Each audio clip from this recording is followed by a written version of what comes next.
Iscariot Chapter One. Iscariot left Robert behind as he and Antony raced into the city. Antony's vehicle, like most in Aeon II, hovered above the ground. Its body was hot rod red and made from aluminium. It was extremely light and incredibly fast. Its shape was long, sleek and narrow, with a small gap separating the body from the base of the vehicle. Underneath and at the end of the hovercraft were cylindric titanium devices that created lift, and in between the gap these devices generated thrust, making the vehicle float above the ground. Near the butt of the hovercraft was a tinted compact capsule, allowing only 2 passengers to ride in its cramped quarters. The interior was decorated with soothing blue lights that lit up the dashboard and soft tan leather seats that could warm or chill the body of its passenger. The vehicle was quiet, nearly soundless.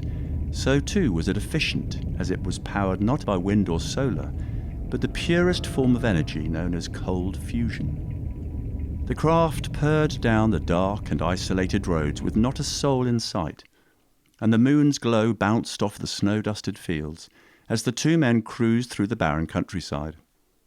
There was an enchanting aura of cyan luminosity in the scene before the men. The landscape around them was artistically wondrous, a land of beauty, a splendour of the natural world. Even during the dead of winter it was a sight of great grandeur. The high green grasses upon the hills poked through the snow-covered mounds, and the contrast of the green and white captured the eyes of everyone who travelled through the rural lands.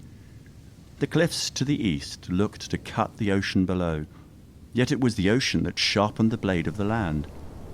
The seaside breeze was strong and twirled the green grasses like braids in a woman's hair. The waves of the ocean, Iscariot could hear its crashing, and the wind carried not only its sound, but the sea with it. As they got further inland, the hills rolled less, and the ocean's voice became faint. Iscariot was elated by the moment, and would sear it in his mind forever. "Is this a new ride?"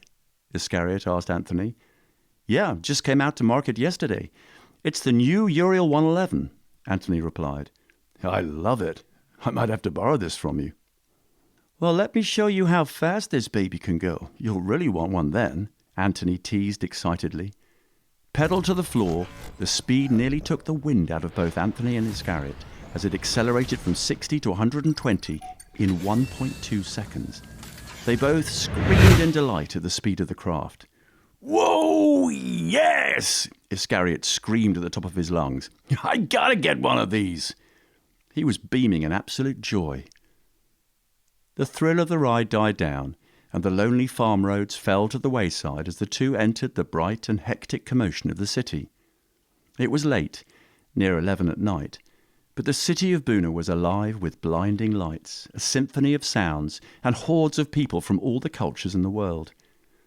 The city looked like a place of magic and myth.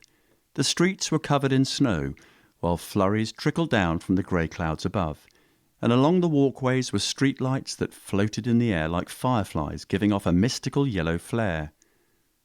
All the roads were made of rustic red bricks, and tracing the outside of the roads were bands of soft white lights.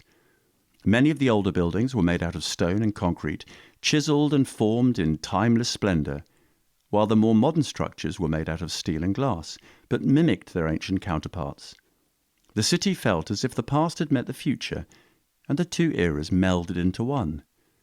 "God, I love this city," Antony said to Iscariot, looking about the buildings and people like a kid at a candy store marvels at the variety of treats there are to eat.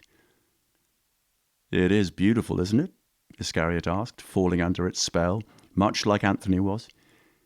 In their drive, the 2 passed a mammoth colosseum made of stone and concrete. Countless archways lined the circular building with lights of warm purple and gold tones, and beaming out of the centre of the colosseum were holographic highlights from games played in the past, of a sport that meant so much to all the peoples of the world, called Cath. "This is where I met her." "Who?" Antony looked confused.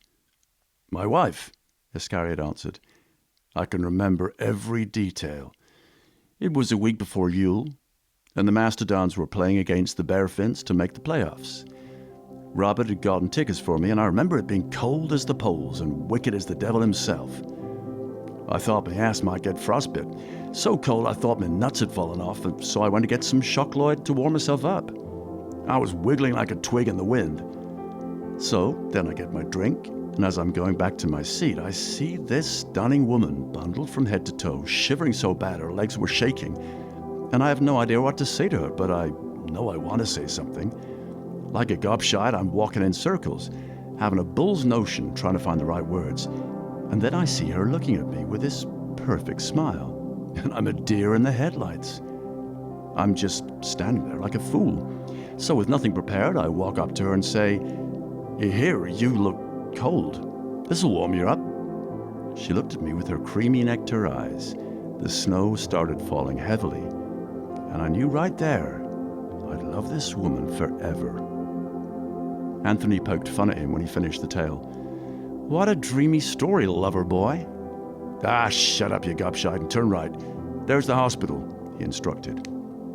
Anthony turned. The building was modern, consisting of 3 cylindrical towers reaching 40 stories each, and branching out from the primary structures were smaller, similarly shaped buildings about half the size. And at the front of the hospital was a glass sphere, nearly 20 stories in height, with a diameter equal to that of the main buildings. The two entered the hospital, and Iscariot's nerves were on edge, excited, ready for his boy to come into the world.